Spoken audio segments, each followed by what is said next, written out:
नमस्कार। कथा कहानी काव्य में आपका स्वागत है। आइए हमारे साथ इस साहित्यिक सफर पर। मेरा नाम है मनीषा और हमारी आज की कहानी है झांसी की रानी लक्ष्मीबाई, भाग 12। पिछले भाग में आपने सुना कैसे अंग्रेजों का अधिकार सदा सर्वदा चलाते रहने के लिए कानून बनाए और चलाए गए। गार्डन शहर के बड़े आदमियों को मुलाकात करके अपनी मुट्ठी में रखता। रानी अपने अभ्यास के साथ पुरानी लड़ाइयों का भी अध्ययन करती। भौगोलिक परिचय का क्षेत्र बढ़ाने के लिए आसपास की पहाड़ियों, जंगलों और विषम स्थलों पर अश्वारोहण करती। मिलने वालों को भी प्रेरित करती। अलग अलग शस्त्र चलाने में गुरुओं के निर्देशन में महारत हासिल की। महीनों बाद तात्या उनसे मिलने आया तो उन्होंने राजपुताना, पंजाब, दिल्ली, मराठा, हैदराबाद रियासतों का हाल मालूम किया। तात्या ने महीनों पैदल घूमकर देश का भूगोल याद किया और लड़ाइयों के नक्शों का अध्ययन किया था। यह सब उसने रानी के साथ साझा किया। रानी ने एक जासूसी विभाग की स्थापना कर दी थी। ऐसी ही योजनाओं से संबंधित और भी कई बातों पर विचार विमर्श किया। बाद में दीवान रघुनाथ सिंह और दीवान जवाहर सिंह के साथ वापस आया और रानी ने दोनों की तलवारों पर गंगाजल छिटक दिया। रानी ने उन्हें छोटे बड़े सभी लोगों को साथ जोड़ने के लिए प्रेरित किया, सुझाव दिए। झांसी की स्वराज्य सेना का प्रधान सेना नायक बनाने के लिए रानी उन दोनों के नामों पर विचार करने लगी। अब आगे। ब्रिटिश सरकार के शासन की गतिविधि में अफसरों का जिले भर में दौरा करने, प्रत्येक दफ्तर के काम को बारीकी के साथ देखने भालने, थानों, तहसीलों और जेल खानों का निरीक्षण करने का महत्वपूर्ण स्थान था। ग्राम पंचायतों का स्थान अंग्रेजी अदालतें दौरे के साधन द्वारा आसानी के साथ ले सकती थी। इसके सिवाय दौरे का जीवन शिकार देता था, नवीन नवीन प्राकृतिक दृश्यों के दर्शन कराता था और संपूर्ण देहात को संपर्क में इन लोगों के लाता था। शासन की जड़ें मजबूत बनती थी। गार्डन दौरा करता हुआ मऊ गया। निरीक्षण के लिए थाने पर पहुंचा। नायब थानेदार आनंद राय रियासती पगड़ी बांधे, लंबी दाढ़ी, बीच में से कंघी कर, कानों पर चढ़ाए इंस्पेक्टर और थानेदार सहित स्वागत के लिए आगे बढ़ा। आनंद राय की वह दाढ़ी गार्डन को खटक गई। उसी समय अपनी आलोचना और आज्ञा प्रकट करना चाहता था, परंतु ठहर गया। निरीक्षण करने के बाद उसने आनंद राय को बुलाया। बोला, तुम डाकुओं की सी दाढ़ी क्यों रखे हो? आनंद राय कोई उत्तर नहीं दे सका। गार्डन ने कहा, इस थाने का तेरा कोई अफसर इस तरह की दाढ़ी नहीं रचाता। क्या अपने को इससे बड़ा समझता है? आनंद राय का कलेजा जल उठा, परंतु मुंह से निकला, नहीं तो। बातचीत करने का भी तमीज नहीं। आनंद राय ने सिर नीचा कर लिया। गार्डन ने हुक्म दिया, दाढ़ी रखनी ही है तो सीधी रख, कानों पर कभी मत चढ़ा। जा सीधी करके आ। आनंद राय गया और दाढ़ी को कानों पर से उतार कर सीधी करके आ गया। चेहरा बिल्कुल पीला पड़ गया। गार्डन के चेहरे पर संतोष की मुस्कुराहट आ गई। बोला, अब ठीक है, जाओ। उसी समय झांसी से खरकारा कमिश्नर स्कीन की चिट्ठी लेकर आया। स्कीन ने उसको समाचार दिया था कि सागर सिंह नामक डाकू पकड़ा गया है, जेल में बंद है। जेल का निरीक्षण करना चाहता हूं, एक दिन के लिए जल्दी आ जाओ। गार्डन ने घोड़ा गाड़ी से झांसी की ओर कूच कर दिया। मार्ग में घोड़े बदलता हुआ दूसरे दिन झांसी पहुंच गया। उसके दूसरे दिन जेल का मुआयना हुआ। स्कीन और गार्डन साथ थे। बख्शिश अली जेल का दरोगा था। बड़े विनम्र भाव से सलाम में झुकाता हुआ उन दोनों के सामने आया। दोनों प्रसन्न हुए। उनको इस प्रकार का शाही अदब कायदा पसंद था। जेल के भीतर जाकर सागर सिंह को देखा। तगड़ा फुर्तीला आदमी था। आंख तीक्ष्ण और चमकदार, दाढ़ी कानों पर चढ़ी हुई, हथकड़ी बेड़ी से जकड़ा हुआ। स्कीन ने पूछा, क्या नाम है? क्या आपको मालूम नहीं? तुम्हारे मुंह से सुनना चाहता हूं। कुंवर सागर सिंह। कहाँ के रहने वाले हो? रावली के, बरुआ सागर से कुछ दूर। तुमने यह पेशा क्यों अपनाया? क्योंकि इससे बढ़िया कुछ और मिला नहीं। हमारी फौज में नौकरी क्यों नहीं की? अच्छा वेतन मिलता। हमारे घराने में प्रोफेसरी होती आई है, हम कोरी सिपाहीगिरी कैसे करते? तुम धीरे धीरे नायक, हवलदार और फिर सूबेदार तक हो सकते थे। हमारे पुरखों की मातहती में 5,000 सिपाहियों ने काम किया है। सेनापतियों के घराने के होकर हवलदारी सूबेदारी करेंगे? ओह, जनरल बनना चाहता था। क्यों? जनरल बनना कोई बड़ी बात है? डाकू से जनरल? हिंदुस्तान में सब अजीब ही अजीब होता है। जनरल से डाकू हो जाता है, तब डाकू से जनरल की तरक्की मामूली बात है। तुमको मालूम है सागर सिंह? कुंवर कहिए, मुझको अकेले नाम से कोई नहीं पुकारता। अच्छा, कुंवर सागर सिंह। तुमको मालूम है कि इसी जेल खाने में फांसी घर है और मुझको फांसी देने का अधिकार है। और तुम्हारे जो कारनामे सुनाए गए हैं वे साबित भी होंगे, और साबित होने पर तुमको फांसी की सजा दी जाएगी। मैं कल परसों तुम्हारा मुकदमा करके उसी दिन फांसी दे दूंगा। मुझ अकेले कुंवर सागर सिंह को? तुम्हारे साथ और कौन कौन है? बहुत से हैं।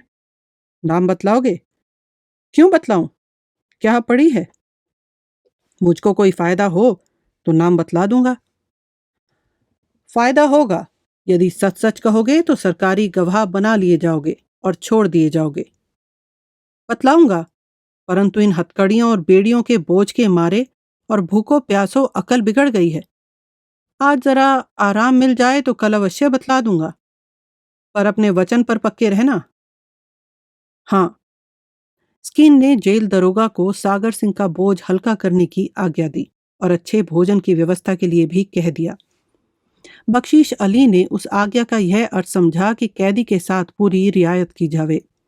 स्कीन और गार्डन उधर गए और इधर बख्शीश अली ने कुंवर सागर सिंह की हथकड़ी बेड़ी खोल दी, केवल साधारण पहरा रहने दिया। सागर सिंह ने कहा, दरोगा साहब, बहुत भूख लगी है, किसी ब्राह्मण के हाथ अच्छा खाना पकवा दीजिए। बख्शीश अली बोला, कुंवर साहब, मैं तो पूड़ी मिठाई से आपका थाल भर देता, परंतु इन अफसरों के मारे मजबूर हूं। अब लीजिए, कोई दिक्कत नहीं रही, हुक्म हो गया है। अच्छा खाना बनवाया गया, आदर के साथ परोसा गया। पहरेदारों के मन पर भी कुंवर साहब का आतंक छा गया। शाम हुई, रात हुई, पहरे वाले जागते जागते सो गए। बख्शीश अली को दिन भर के परिश्रम के मारे थकावट आई, वह भी चैन में सो गया। कुंवर सागर सिंह को सुअवसर प्राप्त हुआ। चंद बरदाई का दोहार्द याद आया, फेर न जननी जन्म है, फेर न खींचे कमान, और चुपचाप दीवार लांघ कर 9-2-11 हुआ और सवेरा होते होते ऐसे जंगल में पहुंच गया जहां उसके विश्वास के अनुसार स्कीन और गार्डन के फरिश्ते भी नहीं पहुंच सकते थे। प्रातःकाल जेल भर में गड़बड़ी फैल गई। बख्शीश अली का होश कपूर हो गया, कभी जेल में हड़बड़ा कर पहुंचता और कभी घर में बीवी बच्चों के पास आकर सिर पीटता। स्कीन और गार्डन के पास भी खबर पहुंची, वे दोनों तुरंत आए, क्रोध में डूबते उतराते। बख्शीश अली ने अत्यंत विनम्र प्रणाम किया और अत्यंत कातर स्वर में कहा, हुजूर हुक्म दे गए थे कि हथकड़ी बेड़ी खोल दो और अच्छा खाना खिला दो। मैंने वैसा ही किया, उस पर पहरा रखा, फिर भी रात को वह मौका निकालकर भाग गया। बेवकूफ, गधे, नालायक, स्कीन पागल सा होकर बोला, हमने यह हुक्म दिया था, और तड़ाक से बख्शीश अली को चढ़े जूते की ठोल दी। वह गिर पड़ा। वैसी हालत में भी स्कीन ने उसको कई ठोकरें और लगाईं, तब कहीं उसका क्रोध शांत हुआ। गार्डन ने कहा, बख्शीश अली, गनीमत समझो कि तुमको साहब बहादुर ने इतने में ही छोड़ दिया। तुमको हम बर्खास्त करना चाहते हैं। बख्शीश अली रोने लगा। स्कीन ने इशारा किया। बख्शीश अली ने देखा नहीं। गार्डन बोला, अच्छा, तुमको बर्खास्त नहीं करता हूं, मगर उस पहरे वाले को बर्खास्त किया जाएगा जिसके पहरे में से कैदी छूट कर भागा है।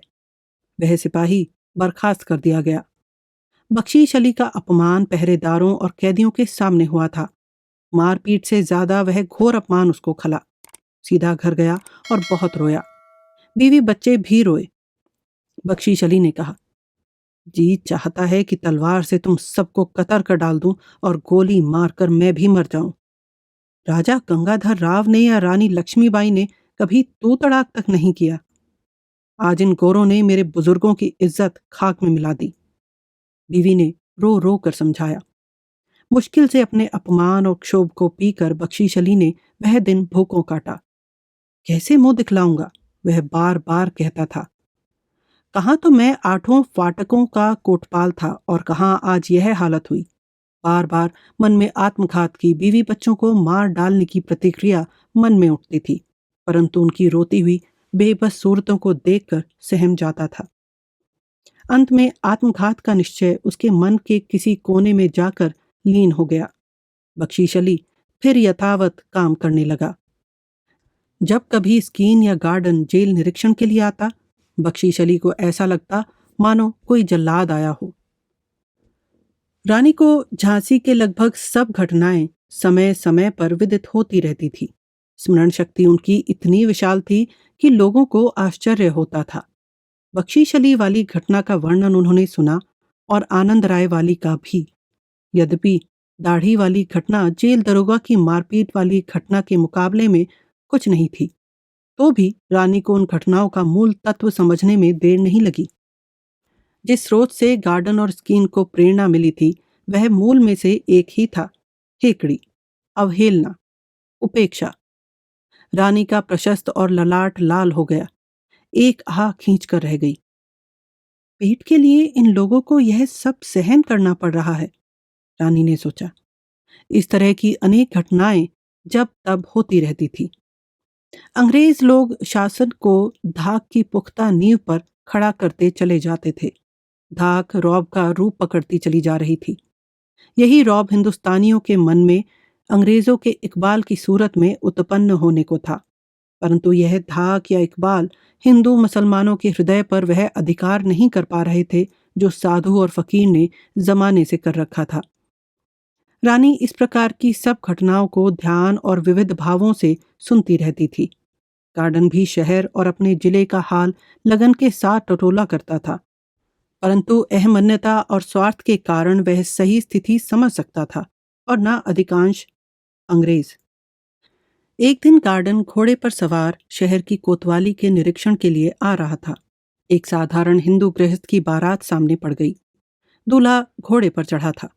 यह अंग्रेजों के नए हिंदुस्तानी तरीके के खिलाफ था। उसने दूल्हा को घोड़े पर से उतरने की आज्ञा दी। बारात वालों ने प्रतिवाद किया। उसने एक नहीं सुनी।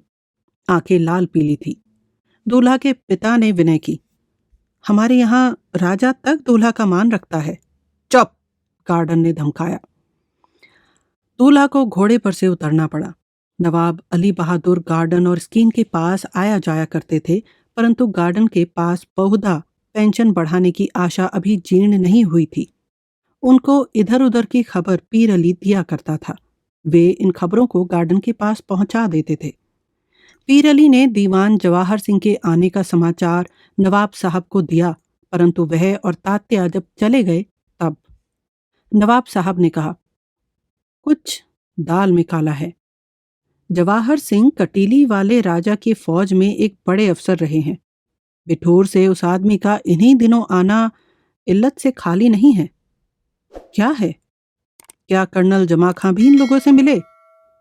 पीर अली ने उत्तर दिया, कह नहीं सकता, अनुमान करता हूं कि जरूर मिले होंगे। कर्नल साहब की हवेली में ही तो वह बिठूर वाला ठहरा था। उसको टोपे कहते हैं। इन लोगों में क्या बातचीत हुई या किसी प्रसंग की चर्चा हुई, यह जानने की जरूरत है। मैंने जानने की कोशिश की, लेकिन वे लोग दीवान रघुनाथ सिंह के वहां ऐसी जगह बैठे थे कि वहां से सुनाई नहीं पड़ सकता था। ये लोग रानी साहब के पास भी गए? जी हाँ, गए और हंसते खुश होते हुए लौटे। कर्नल साहब के यहाँ वह टोपी या टोपे क्या किया करता था? कर्नल साहब की हवेली के नजदीक नाटकशाला वाली जूही रहती है। मुझको मालूम होता है कि उस टोपे के लिए वह चुंबक है, हो सकता है, और इसीलिए शायद वह कर्नल साहब के यहाँ ठहरता है। मगर जवाहर सिंह का और इस टोपे का रघुनाथ सिंह की भीतरी बैठक में देर तक बातचीत करना किस मतलब से हुआ होगा? खुदा बख्श कहाँ है? वह तो मोतीबाई के पीछे दीवाने हो रहे हैं। मोतीबाई रानी साहब के पास कभी जाती हैं? जी हाँ, कभी कभी। उससे काम नहीं निकाला जा सकता? कोशिश करूंगा। नवाब साहब सोचने लगे। मोतीबाई को मेरे पास लेवा लाओ, गाने के बहाने से। पीर अली, लेकिन वह कहीं भी नहीं गाती, बहुत कम बाहर निकलती है। मेरे यहाँ गाएगी, लेकिन खुदा बख्श को खबर ना हो। खुदा बख्श से बाद में बातचीत की जाएगी। पीर अली अपने घर गया, देखा तो मोतीबाई मौजूद। पीर अली ने सोचा, बहुत अच्छा शगुन हुआ। आव भगत के बाद उसने मोतीबाई से बातचीत की। मैं तो आपके यहाँ आने वाला था, प्रसन्न होकर पीर अली ने कहा। मोतीबाई ने मधुर मुस्कान के फूल बरसाए, साड़ी का घूंघट खींचा, गर्दन मोड़ी, बोली, मैं खुद आ गई। आप किस लिए कष्ट कर रहे थे? नवाब साहब को गाने का शौक हुआ है, कहा अकेले में सुन लूंगा, महफिल ना होगी। और मैं भी यही सोचकर आई हूं, अब पर्दे में गुजर नहीं हो सकती। खुलेआम तो नाचना गाना मुझसे न होगा, चाहे भूखे भले ही मर जाऊं। मगर नवाब साहब सरीखे बड़े आदमियों को सुना आने में मुझको कोई उज्र न होगा। नवाब साहब भी यही फरमाते थे, वह महफिल नहीं जोड़ेंगे। आप ही सुना करिए, मैं तो फर्ज और शौक दोनों के लिए मौजूद रहूंगा। उस्ताद मुगल खां के घुरपत से जब जी भर जाए, तब आपका ख्याल और नाटक के गीत ही मौज पैदा किया करते हैं। सच पूछिए तो न दिन भर का समय हो और न मुगल खां साहब को सुना जा सके। तो मैं कितने बजे आऊं? मेरे ख्याल में शाम का वक्त अच्छा रहेगा। जी हाँ, लेकिन मैं 8 बजे चली आऊंगी। हाँ, ठीक है। 2 घंटे क्या कम है? मोतीबाई समय नियुक्त करके चली गई। पीर अली ने सोचा, उम्र कुछ बढ़ गई है, मगर अब भी झूमती फुलवारियों सा मदमादा यौवन है। पीर अली ने नवाब साहब को सूचना दी। संध्या के 6 बजे मोतीबाई आ गई। पर्दे की आड़ टूट गई। प्रारंभ में जरा शर्माते शर्माते अली बहादुर ने सोचा, स्वाभाविक है। उनको आश्चर्य यही था कि रंगमंच पर बिना किसी शील संकोच के नृत्य गान करने वाली और हाव भाव दिखलाने वाली अभिनेत्री इतने दिनों और ऐसा पर्दे का ढोंग क्यों किए रही। नवाब ने रसीलेपन से कहा, मैंने रंगशाला में आपकी कला का कमाल देखा है। समझ में नहीं आता था कि इतना लाज संकोच और पर्दा मेरे घर आकर भी आप क्यों करती रही हैं। हुजूर, आदत पड़ गई थी, अब भी बिल्कुल नहीं छूटी है। गुजर के लिए पर्दे को कम कर दिया है, लेकिन बिल्कुल तो न छोड़ सकूंगी। बहुत लोगों ने अंग्रेज सरकार की नौकरी कर ली है, मुझे तो कोई नौकरी मिल नहीं सकती, इसीलिए गाने बजाने से पेट भरना तय कर लिया है। आप सरीखे कुछ रईसों को खुश करना ही मेरी गुजर के लिए काफी होगा। नवाब ने सोचा, मोतीबाई शोक हो गई हैं। उसकी वह शोखी उनको भली मालूम हुई। मोतीबाई ने लगभग 1 घंटा गाया, नाचा, परंतु इसके बाद न तो नवाब साहब का मन लगा और न मोतीबाई का। नवाब साहब ने कहा, जरा सुस्ता लीजिए, फिर देखा जाएगा, तब तक बात करें। पीर अली, पान लाना। पीर अली ने पान दिए। नवाब ने पूछा, आप कभी महलों में जाती हैं? काम ही क्या पड़ता होगा। जाती हूँ। रानी साहब भजन सुनती हैं, उनको मीरा के भजन बहुत पसंद हैं। रोज तो नहीं जाती हूँ, कभी कभी सुना आती हूँ, वहाँ थोड़ा बहुत मिल जाता है। रानी साहब की पेंशन में से बहुत लोगों को सहारा मिलता है, इसीलिए बेचारी को मुश्किल का सामना करना पड़ता होगा। जरूर, मगर वे बहुत उदार हैं। उनका निजी खर्च तो बहुत कम है, दान पुण्य में बहुत दे डालती हैं। बहुत नेक हैं। और फिर इधर उधर के आने जाने वाले नाते रिश्ते के लोग, पुराने मुलाजिम लगे हैं, उनको भी कुछ न कुछ देना ही पड़ता होगा। मोतीबाई की एक आंख के कोने पर सजगता आई। दरवाजे से सटा हुआ पीर अली कान खड़े करके सुनने लगा। मोतीबाई ने मुस्कुरा कर कहा, आते तो बहुत लोग हैं, पर उनको देते लेते मैंने नहीं देखा। यही क्या कम है कि रानी साहब उनको बातचीत ही के लिए काफी समय देती होंगी। अली बहादुर ने सुझाव दिया। पूजा पत्री और सवारी कसरत में भी कई घंटे निकल जाते हैं। मोतीबाई ने तुरंत कहा, न मालूम कहाँ से दुनिया भर के कामों के लिए वे समय निकाल लेती हैं। सवारी, कसरत, कुश्ती करती हैं, औरतों को सिखलाती हैं, पूजा करती हैं, गीता जी को सुनती हैं और न जाने कितने स्त्री पुरुषों से बातचीत करती हैं। इसी बीच में कभी कभी मेरा गाना भी सुन लेती हैं। तुम्हारा गाना तो बाई जी देवताओं को भी लुभा लेगा। अली बहादुर ने दाढ़ी पर हाथ फेरते हुए कहा। मोतीबाई मुस्कुराई, झेप का अभिनय किया, फिर भोलेपन के साथ बोली, उन्होंने एक काम जरूर बहुत कम कर दिया है, शायद छोड़ ही दिया हो। रामनामी गोलियों का बनाना और अकेले में बैठकर मछलियों को खिलाना, यह काम अब उनकी सहेलियां करती हैं। दासियां बाई जी? वह उनको दासियां नहीं कहती, सहेलियां कहती हैं। वह बड़ी नेक हैं बाई जी, अब तो उन्होंने पर्दा छोड़ दिया है, मैंने भी दर्शन किए हैं। ना मालूम पहाड़ों और नदियों के घूमने में उनको क्या मजा आता है। मुझसे भी घोड़े की सवारी के लिए कहा था। सचमुच? आपने सीखी? पहले तो बहुत डर लगा, पर अब थोड़ा थोड़ा सीख गई हूँ। उनकी सहेली मुंदर बड़ी अच्छी सवार है, वही सब औरतों को सिखलाती है। क्या औरतों को हथियार चलाना भी सिखलाया जाता है? वह तो लाजमी है। आपने भी सीखा? सीख रही हूँ। किस मतलब से? मैं तो अपने हाथ पैर अभी बरसों अच्छी हालत में रखना चाहती हूँ, इसीलिए सीखती हूँ। केवल इसी मतलब से रानी साहब सवारी, कसरत इत्यादि करती हैं, और मतलब मुझको नहीं मालूम। आपको घोड़े पर सवार देखकर मुझको बड़ा अच्छा लगेगा, शायद फुरेरू आ जाए। आपकी तंदुरुस्ती, रूप, रंग सब पहले से बहुत अच्छे हैं, कारण यही कसरत, सवारी वगैरह है। अली बहादुर ने सोचा, स्त्री को पराजित करना हो तो उसकी प्रशंसा करो। मोतीबाई पराजित सी जान पड़ी। मुस्कुराकर, झेप कर, सिमट कर उसने आंखों से मादकता उड़ेली। बोली, हुजूर ने तो यूं ही बहुत तारीफ कर डाली। मैंने झूठ नहीं कहा। फिर हंसने लगे। पान खाया और खिलाया, सतर्कता के साथ पूछा, कौन कौन लोग रानी साहब के पास आते हैं या आए हैं? मोतीबाई ने अविलंब उत्तर दिया, हाल में बहुत लोग आए हैं। बिठूर से तात्या टोपे, कटीले से दीवान जवाहर सिंह, एक कोई दुल्हाजू, कोई, क्या विनय करूं, बहुतों के नाम ही याद नहीं आ रहे हैं।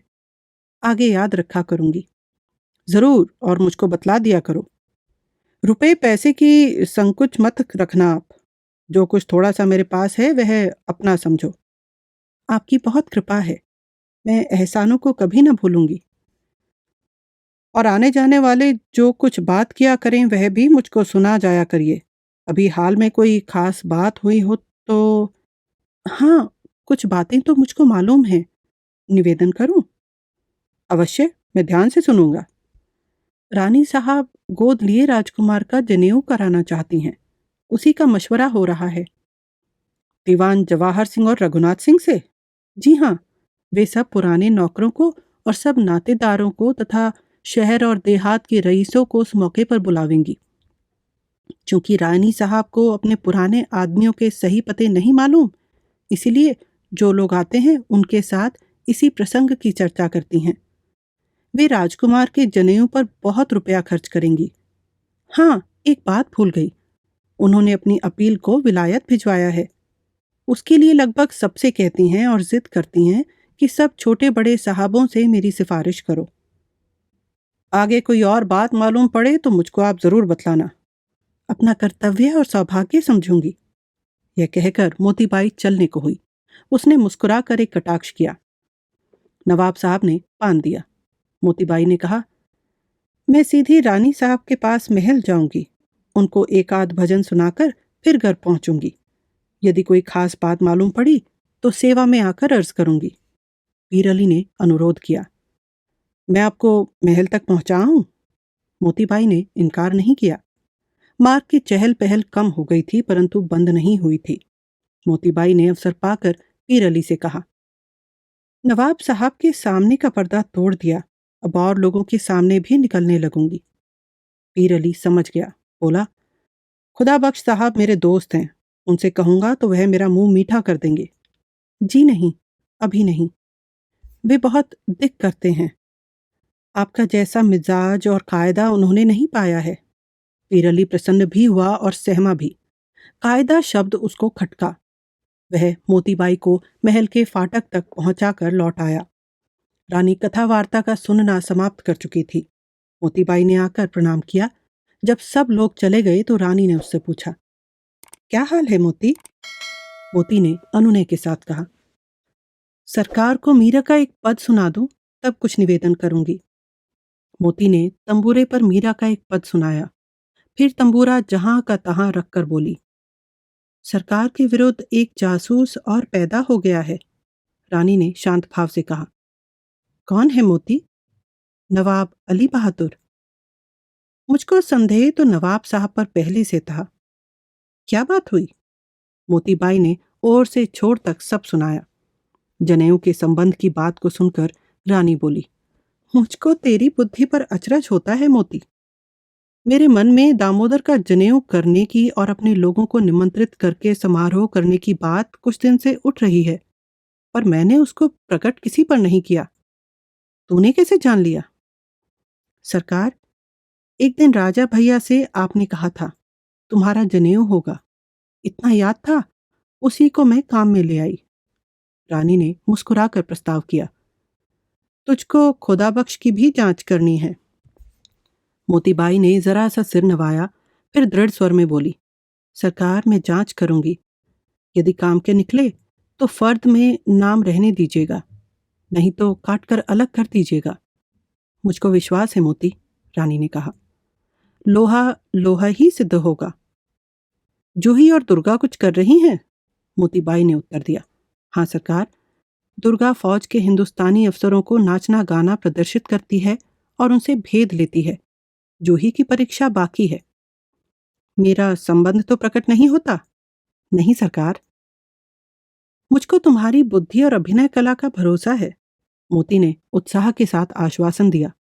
यदि मेरा अभिनय भी श्री चरणों की कुछ सेवा कर सका तो मैं अपने जन्म को सार्थक समझूंगी। मोतीबाई अपने घर चली आई। हमारे साथ बने रहने के लिए धन्यवाद। आपको अभी तक ये कहानी कैसी लगी हमें नीचे कमेंट बॉक्स में बताएं। आपके कमेंट्स और लाइक हमें प्रोत्साहित करते हैं और इससे चैनल की भी मदद होती है। अपने दोस्तों और परिवार के साथ कहानियां शेयर कीजिए और अगर आपने अभी तक सब्सक्राइब नहीं किया है तो सब्सक्राइब करें और साथ में बेल आइकन दबाना न भूलें। इससे हमारे अपडेट्स आपको सबसे पहले मिलेंगे। जल्दी ही मिलते हैं कहानी के अगले भाग के साथ।